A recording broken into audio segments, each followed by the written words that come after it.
What's up, everybody? This is Mike, here at Rogue Comics. Don't really want to be here. But I know you all want to see what books are coming out tomorrow, so we're going to get through it very quickly. Starting off with DC, Absolute Batman, issue number 20. Now, there's been an issue with this book, and it'll be straightened out. But this is the introduction of the Robins, and here's the variant cover, Chris Anka, I believe. There's another one. This is the 125 for, let's see, I don't know who did the. Give me 1 second, it'll come up. Or maybe not. Where is...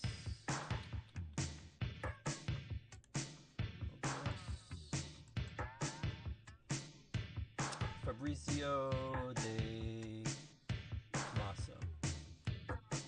There we go. Instagram's not going to connect, so there goes that. You know what? Actually, let me see if I can do this. End that there. And then we'll start it again. See what happens.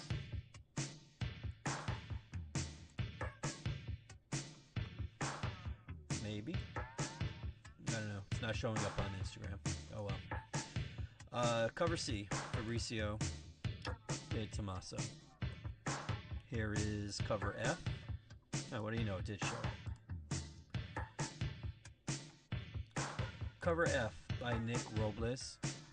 Oh wait, no, sorry. This is Kyung They call it Robins. Dick Grayson. This is Dick Grayson right here. Now this is the Nick Robles Robin. This is unfortunately Jason Todd. It's a nice one too. It's a shame they wasted it on a character like Jason Todd. Here we have Javier Rodriguez. This is the Tim Drake variant, and Steph. This is Janoy Lindsay. Oh wait, no, sorry, my bad. This is Ricky Yagawa and Sinclair. Stephanie Brown. A little more mech than the others, even though, you know. This one is Janoy Lindsay, and this is Duke Thomas, right there. So there are 1, 2, 3, 4, 5 variants, including this one by Fabrizio, and then this one by Chris Anka. This Fabrizio, I think this is the 1 in 25. If I'm correct? No, maybe not. I don't know. Whatever. Here they are.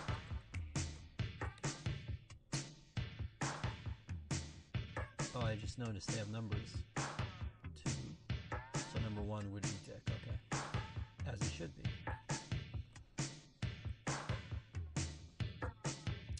Absolute Martian Manhunter number 11 is up next. Javier Rodriguez. This is the penultimate issue, issue number 12. Unfortunately, will be the final issue.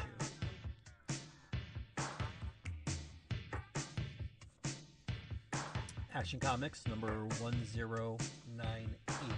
This is Ryan Sook doing the cover, and Patridge.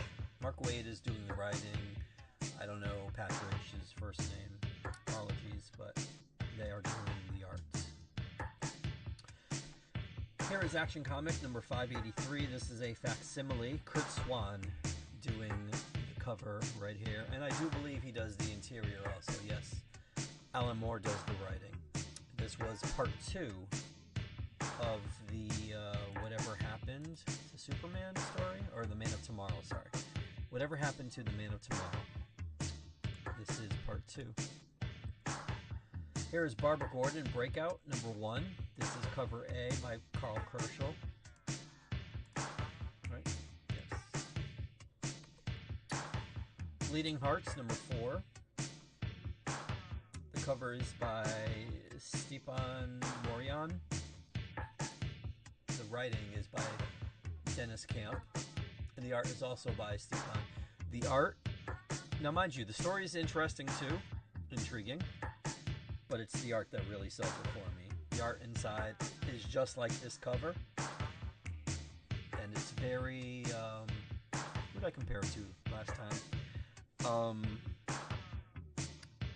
Bernie Wrightson-esque.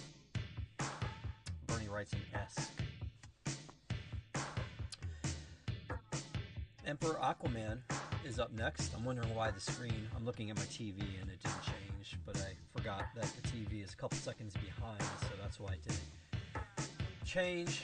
Emperor Aquaman number 17. I gotta say, I didn't exactly read the issue, but I did thumb through it, and I don't know if this cover's accurate, but Jeremy Adams continuing to handle writing duties on this. Fury of Firestorm number 2. This is a six issue miniseries, and there are things that happen in here. Actually, you know what? I think it actually might be issue number 3 that I'm curious. I said this with issue number 1. I'm still curious to see how Firestorm fans are going to react, because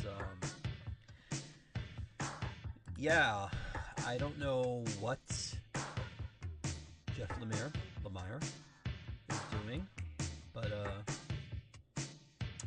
curious to see what y'all think. Green Lantern Corps issue number 16 is right here. Fernando Pasarin, whatever. There it is, Fernando. But oh, I did not even see that. Juan Jose Rip does the interiors, so I'm definitely gonna check this one out. I mean, not that I wasn't gonna anyways, because you do have yeah, no, definitely. And last but not least, for DC, Supergirl issue number 13. Sophie Campbell doing the art on the cover and on the interior, and also doing the writing, and I'm all for that. I'm glad she's doing it, and I want that to continue. Over in the MCU, we got Spider-Man, Venom, Death Spiral, Body Count number 1. I'm almost positive this is a one-shot, basically an epilogue to the Death Spiral miniseries that came out. There's also this Nogi-san variant, this Paulo Siqueira variant, and this, I don't know what this is. Well, I mean, I do know what this is about. Apparently there's magic cards coming out that will have Marvel characters on there, but this is Lucio Perillo Magic the Gathering variant. Here's Black Cat, issue number 10, and I can confirm that this is not the final issue of this series. This here is, I could just barely see the signature between Venom's hand and his leg. Melnikov. We'll go with that. Who also, I believe, does the art for the book itself. Here is the Alessandra Pisano Magic the Gathering variant. Now this makes sense. See, because Black Cat is on here, and this book in particular is Black Cat. But if you look at this one, well, I guess this one makes sense too, because it is the Spider-Man Venom. Carnage is in there too, so okay. We'll get to other ones and then I'll make my point. But here, this is an extremely gorgeous cover by Peach Momoko. And this is the Black Cat number 10 variant. Actually, that's weird. There's only 2 variants this issue. Usually there's at least 3, sometimes more. Captain America number 11. Still heading into Armageddon. And then this is a cool one. This is by Baldemar Rivas. Sorry, Rivas. Baldemar Rivas variant right there with Sam. And then this one by Zdarsky. This is what they're calling the Foreshadow variant. Before, all I could see was classified. Now, thankfully, you can see that there's actually a... it's actually pretty cool. I do like this one. And then, here we go. This is the EM Gist Magic the Gathering variant, obviously. And for some reason, this is, I believe, Peter? Yes, this is Peter. Why? On a Captain America book? No clue. Because see, the last one had Black Cat. So you had Felicia on the cover. That made sense because that was Black Cat. The one before that, you had Carnage. Carnage was in that series, so that made sense. This doesn't make sense. But when has anything ever made sense? Here we have Daredevil #1, the Lee Garbett second printing variant, which came out the week after issue #2. Which makes sense, and I'm going to spare you because I'm not in the mood to rant and rave about why the second print comes out the week after #2. Doctor Strange, issue #6, not the final issue. There will be a #7. So those of you that are fans of Doc Stephen Strange should be happy with that. Iron Man, issue #5 is right there.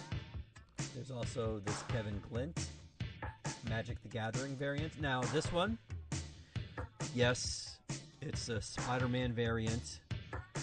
This one makes a little sense because it is the Iron armor, Spider-Man armor, you know. This made sense because it did appear in Civil War, which was also something that Tony was involved in, so roundabout way, yes. Would it be better if it was Tony? Yes. But it does make sense slightly. I mean, I guess I don't know. I don't know what all these Magic cards are going to look like. I'm assuming that these are them. Perhaps there might not be a Tony card. Who knows? They might just be like all Peter and all his various suits. Here we have Null, #5, final issue for this 5-issue miniseries that leads directly into Queen in Black, which I think comes out next month, next week, something like that. Soon. It will be out soon.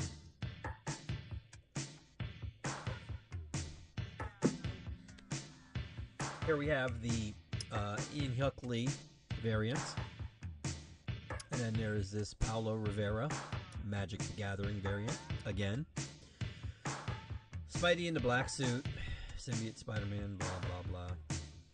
Magic and Colossus, #4. Now, this could very well be the penultimate issue. I will find out shortly. If it is. I do have to say I did like the art inside, which was drawn by Edmond Peralta. And #5 is the final issue. So that makes this the penultimate issue of this 5-issue miniseries.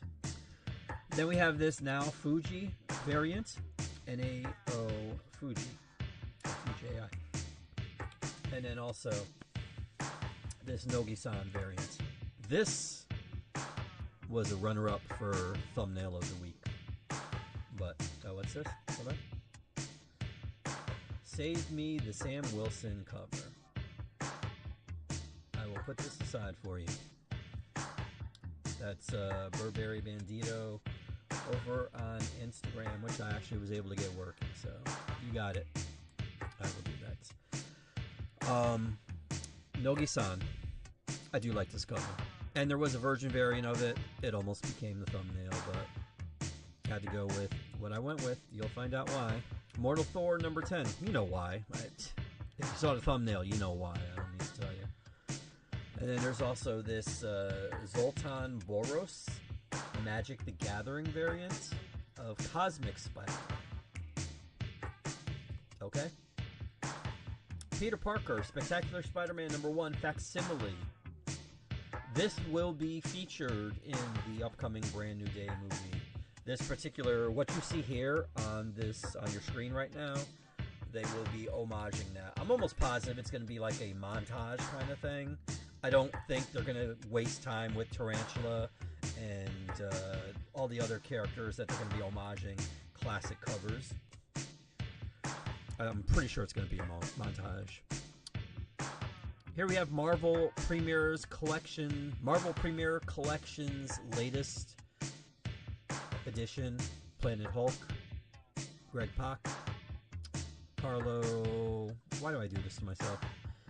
Carlo Pagulian, Aaron Lopresti, and Gary Frank.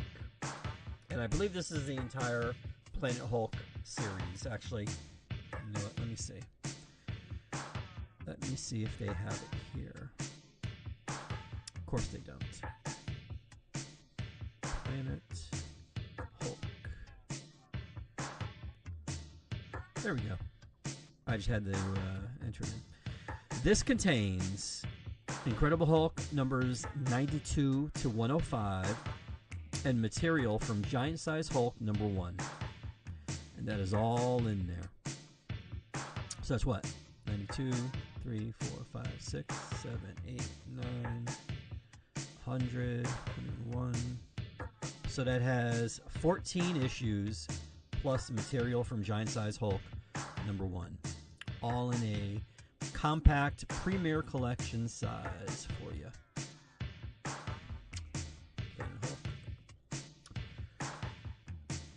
The Spectacular Spider-Man Brand New Day #1. This is going to be a 5-issue miniseries, I believe. Written by Dan Slott with art by Marcus Toe. And this particular cover here is... Oops, it keeps bringing me to... I don't want to do that. There we go. This cover here is by Phil Jimenez, really? I mean, I get, yeah. Okay. There we go, Phil Jimenez. Wow, okay. I say that as a good thing. It's a good thing. Then we have this one here. This one is by Salvador LaRocca. And then this Mike McCone variant. This one is the Jose Maria Casanovas homage variant. Then we got this Pat Gleason variant. And last but not least, this 1 in 25 Marcos Martin variant. Martine, either or, potato, potato. Star Wars Shadow of Maul #3. Now, I know the series, the animated series, is done. The final episode aired, I believe it was last week. And this will be 5 issues, so this will take us into July. Wow. Okay. So those of you that waited to watch the animated series until you read the entire series, you're going to have to wait till July. July 8th will be issue #5. Oops, wrong way, sorry. Here we have the E.M. Gist Mandalorian and Grogu variant. This here is a character from Star Wars Rebels. Something that I have not watched. Not because it was bad, but just because, I don't know, got away from me. I still haven't seen Clone Wars either. So I guess maybe that's where where I'm falling short. Then there's also this photo variant, which technically, I guess, isn't a photo variant because you can't take a picture of an animated character.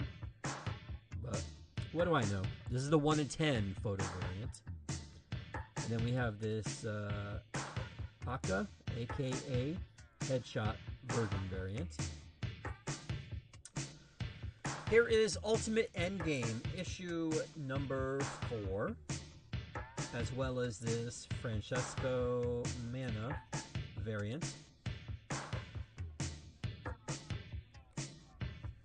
And then there is this Uncanny X-Men number 28 with this trash character on the cover there. It's a shame they got, who is this? Because this does look, the art looks good. Who is this? It is, Luciano Vecchio.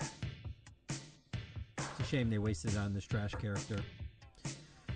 Then there is this Javier Charo Magic the Gathering variant with Ben Reilly on there. And then we have this Paco Medina variant, which I like. I like a lot. I like the way they... See, I love the way they incorporate the logo as part of the cover. You know what I mean? Like, see, Jubilee's holding it right there. In the original one, which had one of those final variant may vary, or final cover may vary, sorry. It didn't do that. It was just like a regular logo. Like, actually, if you look on League of Comic Geeks, they have that final... Where is it? Final cover may vary thing. And you can see what the original one looked like. This one looks much better because they did incorporate it into Jubilee's little thingy there. Here is the What If variant. They're calling this the What If variant. What If variant. Luciano Vecchio variant. And then last but not least, for the Uncanny X-Men variants, we got this Domenico Carbone Rogue variant. I mean, this is what it had to be. I mean, this one's okay. Yeah, I guess. But it was this one. So, this is, let's see what the 125 looked like. Yeah, no. The 125 had Nightcrawler, and unfortunately it had someone else who shouldn't be on any cover whatsoever. That's why I didn't get that. And then last but not least, for Marvel, we have this Wolverine number 20 variant. There was also a Foreshadow variant, I think it was, but I didn't add it to this week's stream because I couldn't tell which one it was. There it goes. It was the Martin Cocolio classified spoiler variant. And I probably should have looked at this and I would be able to figure out which one it was, but I don't have the mental fortitude today to deal with this. If y'all can't give me the goddamn cover, like, it's stupid. It literally says classified. That's what it says. When you go to League of Comic Geeks, you'll see it. It says classified. There's no reason for it. None whatsoever. Other than Marvel's stupidity. Over in the indie world, we got Gaston, number 3.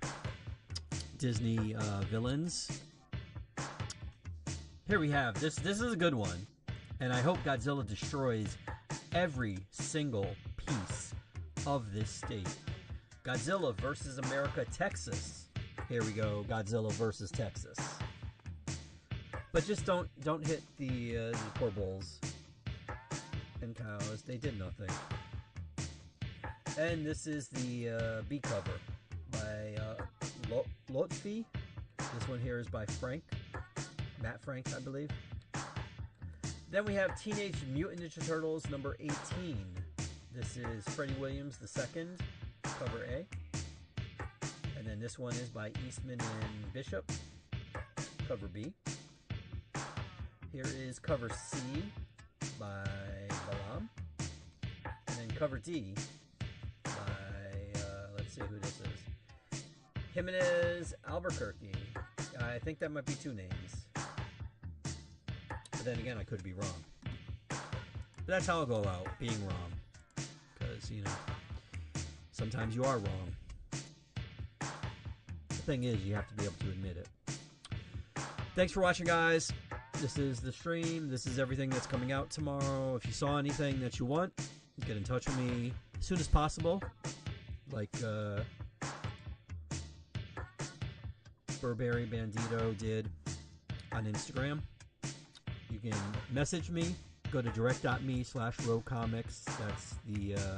That's the easiest way to do it. The simplest way, the easiest way. Just go there. There'll be buttons. You can hit one of them. Go to whatever social media you use and send me a DM, PM, message, whatever. If you want to do it the old-fashioned way, it's Facebook, RoComicsCT, or Twitter, TikTok, Instagram, RoComics. I really hate all of these. I don't spend all my time on there. So, but I will check. If I get notified that there are notifications, that there's messages, I will pop on there and put it aside for you. If you happen to not be in the greater Bridgeport, Connecticut vicinity, I can still get the stuff to you. I believe we still have a post office that's up and running. So as long as that's the case, I could mail this out to you. Just send me a message, get in touch with me, and I'll make it happen. Thanks for watching. Hope you have a good new comic book day. Hope your week is good. Hopefully, I'll be here next week. See what happens. It's a day-by-day thing. Thanks for watching. Take care. And hopefully see you next week.